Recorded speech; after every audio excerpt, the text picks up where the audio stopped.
So there are places in the world that have too much fluoride in the ground.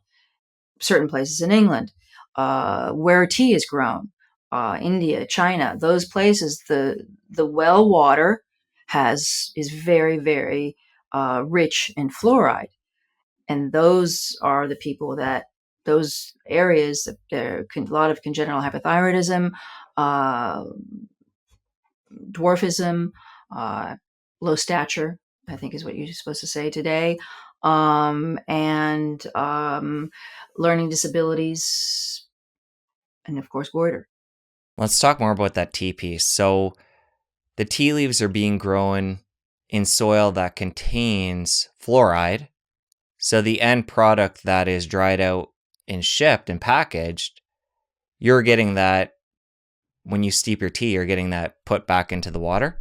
Yes, yes. And the cheaper teas have more fluoride than the more expensive teas. They have an actual rating system of how much fluoride is in the tea. Brick tea, loose, has a lot more fluoride than your more expensive brands. It's kind of like selenium, Brazil nuts. People think that they're going to get selenium from Brazil nuts.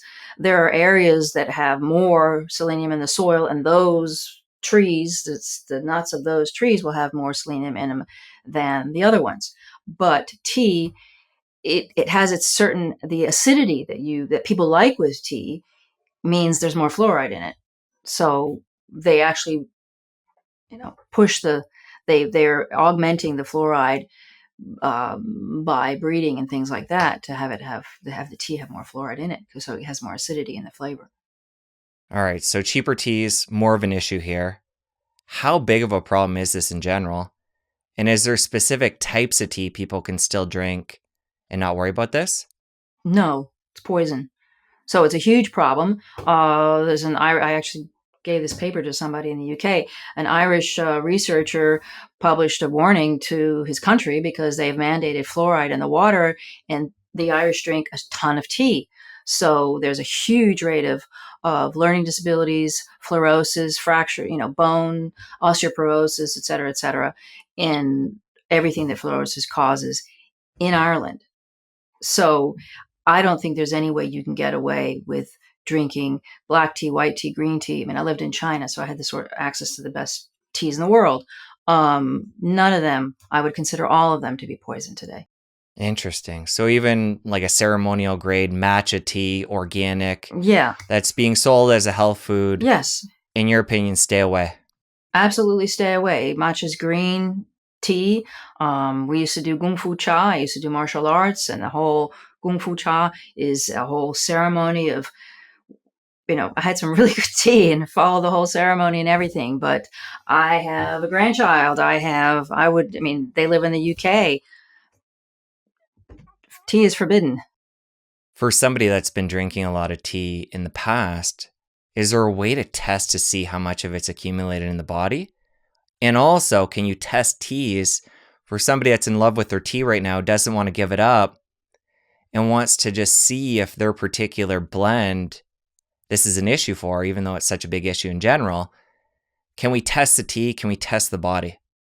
You can test the body. You can test the fluoride, bromide, and chloride content in your urine, and test the iodine. How much iodine is not able to come in because of these halides blocking the absorption of iodine. Hakala Labs in the U.S.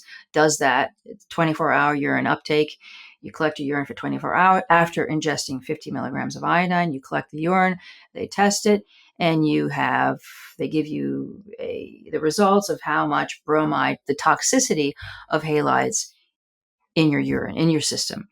The teas, this Irish paper, actually, I have found all the brands. He went through all the Irish brands that are popular.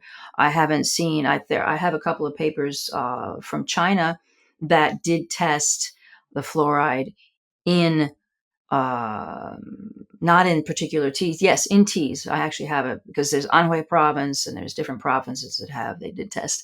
But I don't know if you can test your brand.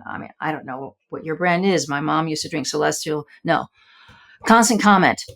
So I have no idea what you guys have in the stores in your tea section anymore. But I know that matcha is popular, green tea, all that. Avoid it. Any other plants that are prone to this, taking the fluoride and concentrating it in the product? Tea is the worst one. Yes. So coffee, not an issue. Coffee, not an issue. No other plants people are eating?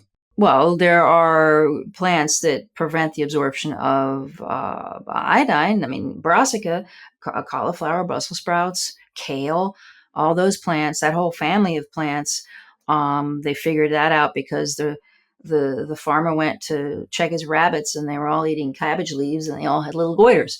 So the scientists, I don't know if I talked about this last time, the scientists went there and isolated basically what is in today's antithyroid medication, methimazole, from these plants. So it is a antithyroid medication or antithyroid substance because it prevents the absorption of iodine. So in my book, Good Fat is Good for Girls, Puberty and Adolescence, I actually do list more uh, foods that we eat. Oatmeal is another one that prevent the absorption of iodine. Any others you can think of off the top of your head? Flax seeds. If you enjoyed that clip, you're going to want to head over here and catch a full episode. I'll see you over there. Every single cell in the body needs iodine. Every tissue needs iodine. Iodine is an antibacterial, antifungal, antiviral. It's a heavy metal chelator. That's my shield. We use more nutrients when we're in a state of stress. If your body's fighting an infection,